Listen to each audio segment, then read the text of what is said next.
nome do setor bancário, em nome da FEBRABAN, trazer algumas considerações da nossa visão sobre a perspectiva brasileira. O título deste evento envolve caminhos e perspectivas. Eu queria iniciar fazendo uma abordagem, governador Paulo Otávio, por aquilo que nós estamos vivenciando mundo afora. Não sei se felizmente ou infelizmente, mas nós estamos vivenciando uma forte, se não dramática, deterioração das expectativas, do quadro de incertezas, sobretudo no contexto internacional.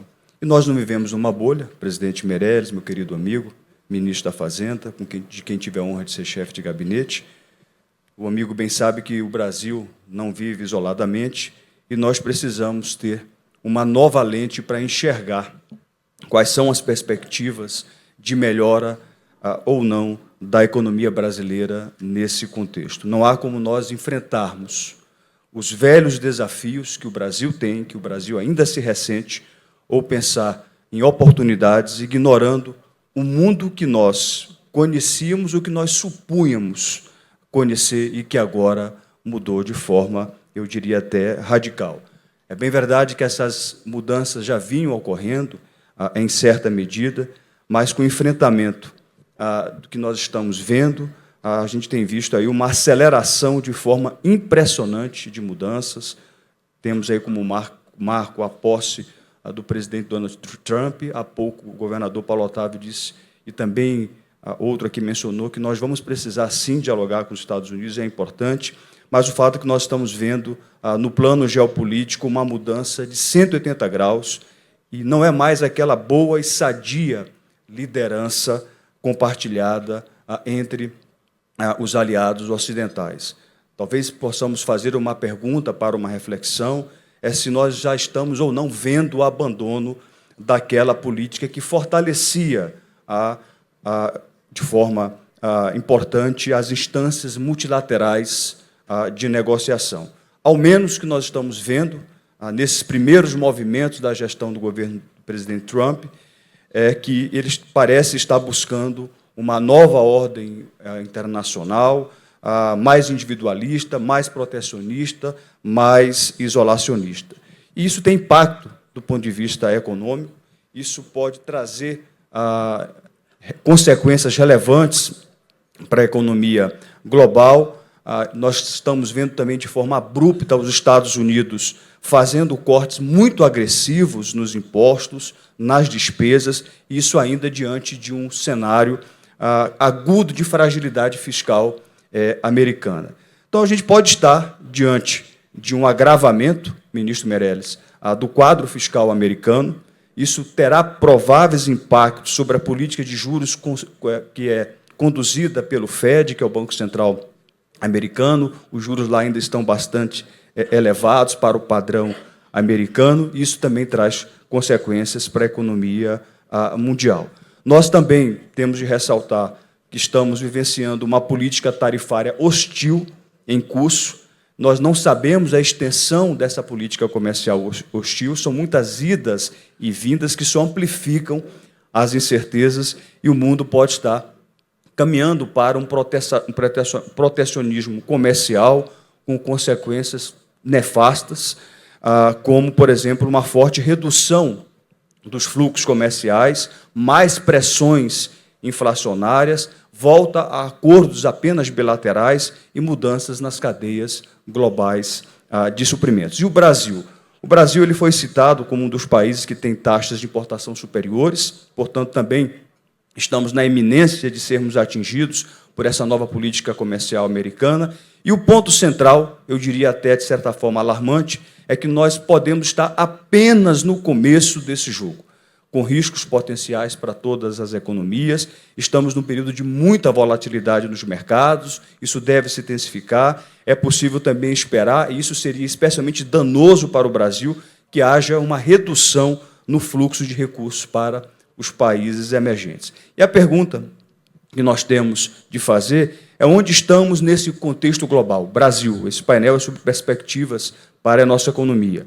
Esse cenário externo está muito adverso, mas ele encontra a economia brasileira ainda, e eu faço questão de ressaltar, ainda em boa situação.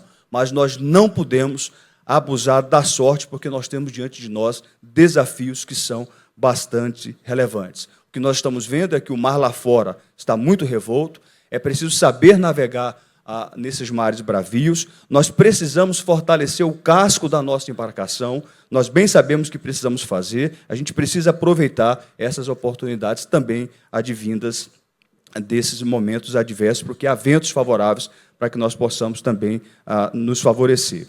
Não há mistério aqui, não precisamos inventar roda, a receita é muito conhecida de todos nós, alguns já disseram aqui o que precisa ser feito, nós precisamos persistir em 2025 para fortalecermos essa nossa embarcação, nós precisamos consolidar e avançar no ajuste fiscal para que possamos assegurar a sustentabilidade da dívida pública. O pior é ficar no meio do caminho. O governo e o Congresso já deram passos importantes na aprovação do arcabouço fiscal, do pacote de contenção de despesas no final do ano passado, mas todos nós sabemos aqui nessa sala, em qualquer outro ambiente em Brasília ou fora de Brasília, que faltam boas milhas nessa caminhada em mar aberto do ponto de vista fiscal. Nós temos dados positivos a comemorar? Sim, temos. Nós crescemos, como foi dito aqui, com uma expansão robusta no ano passado, de 3,4%. Foi o quarto ano seguido de crescimento acima de 3%.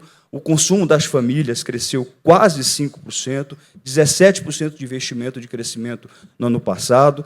Isso significa que nós já estamos com níveis melhores de investimento, mas também nós temos notícias negativas. Há pouco saiu a inflação de fevereiro, 1,31% de inflação ao mês.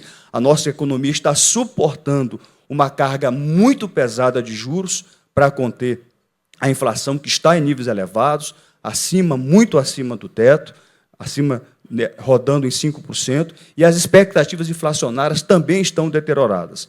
Nossa economia tem trabalhado acima da capacidade produtiva, a gente vê um excesso de demanda, ainda vemos fortes impulsos fiscais. E aqui um alerta, não há impulso fiscal apenas do governo federal. Nós estamos vendo fortes impulsos fiscais no plano central, nos planos estaduais e também nas esferas municipais, e nós precisamos enfrentar isso. Por tudo que eu já disse, eu quero aqui repetir que nós precisamos incansavelmente continuar corrigindo a nossa rota na política fiscal e continuar, porque é justo reconhecer que nós já andamos algumas casas importantes no tabuleiro do equilíbrio fiscal. O que está claro para nós, para eu já iniciar a minha conclusão? É que a política de recomposição das receitas, ou seja, buscar mais receitas, isso se exauriu, isso se esgotou, nós temos que direcionar 100% dos esforços para uma maior contenção dos gastos públicos. Eu insisto que este é o momento que temos de ter ainda mais e não menos ajuste fiscal. Se nós fizermos isso, vamos ajudar muito o Banco Central no controle da inflação, vamos melhorar as expectativas dos agentes econômicos, vamos melhorar a confiança na política econômica do governo, o que contribuirá para reduzir também as pressões sobre o dólar, que traz consequências para a nossa economia. Em 25, o que talvez nós devêssemos encarar? Eu recomendaria que devêssemos encarar com certa serenidade uma trajetória de um pouso suave na nossa economia. Isso deverá levar a um crescimento menor do que o ano passado. Nossas estimativas rodam em torno de 2%. Seria uma desaceleração gradual, não é uma notícia ruim, e mais do que isso, essa desaceleração gradual seria necessária para ajudar a conter a inflação e o déficit crescente da conta corrente, que triplicou em 12 meses. Nós precisamos também perseverar e manter a agenda de reformas estruturais, a melhoria do ambiente de negócio. Eu faço aqui um alerta que nós não podemos negar o óbvio. O mundo mudou, é absolutamente necessário que nós possamos nos reposicionar em termos de política internacional. É fundamental aqui sermos pragmáticos, ministro Meirelles, nessas relações com os países. Estabelecemos parcerias com atores relevantes, independentemente de questões ideológicas. Há uma instabilidade mundial crescente, há uma oportunidade para nós nos aproximarmos de países que nós não temos ainda relações de comércio amplas, amplas, nós precisamos ir muito além das relações comerciais que temos com os Estados Unidos e com a China, e nós não podemos parar por aí. A produtividade no Brasil também é muito baixa. Esse é um tema que a gente vai precisar encarar de frente. Eu quero finalizar dizendo que a FEBRABAN, mudando um pouco de assunto, também tem há muito tempo buscado a trabalhar numa bandeira de reduzir os custos da intermediação financeira. Nós precisamos reduzir os spreads e os juros bancários dos empréstimos. Isso é importante. Isso faz com que nós tenhamos e possamos oferecer condições mais acessíveis de crédito para toda a população e para as empresas. Existe aí um novo contexto mundial que está nos impondo desafios. Nós temos também oportunidades. Eu diria que nós estamos bem posicionados, ainda bem posicionados, mas nós temos muito trabalho a fazer. É exatamente nesse contexto que o Brasil está inserindo, em meio a um cenário de forte insegurança global, e temos de trabalhar duro para evitar impactos relevantes. Exatamente por isso, deixo aqui algumas mensagens finais. Nós temos de acertar a mão nesse contexto externo internacional. O que eu quero dizer é que nós não podemos, o Brasil não pode esperar que ocorra uma mudança, uma melhora no cenário internacional para resolvermos aquilo que nós sabemos que precisamos enfrentar. Nós temos de fechar as brechas para as nossas próprias vulnerabilidades. E aqui eu falo algo, governador Paulo Otávio, que ninguém mais fala, que é a busca pelo selo de grau de investimento no Brasil. Nós só vamos poder dizer, de fato, que o Brasil voltou se nós conseguirmos o selo de investimento, voltarmos a ter o selo de investimento. Isso vai nos trazer aumento na confiança dos investidores no Brasil, isso vai atrair investimentos, vai facilitar o trabalho que é árduo do Banco Central, que está, nesse momento, o Banco Central está compelido a sacrificar a economia, praticando níveis elevados de juros para fazer o que precisa fazer, conter as pressões inflacionárias. Eu gostaria de deixar uma mensagem final de esperança. Quando o Brasil quer, faz. Nós fizemos isso no Plano Real. O Brasil nunca dependeu tanto de si próprio para dar certo. Ou nós nos unimos, e isso envolve lideranças políticas, lideranças empresariais, poder público, setor privado, ou nós sucumbimos. Muito obrigado. Obrigado.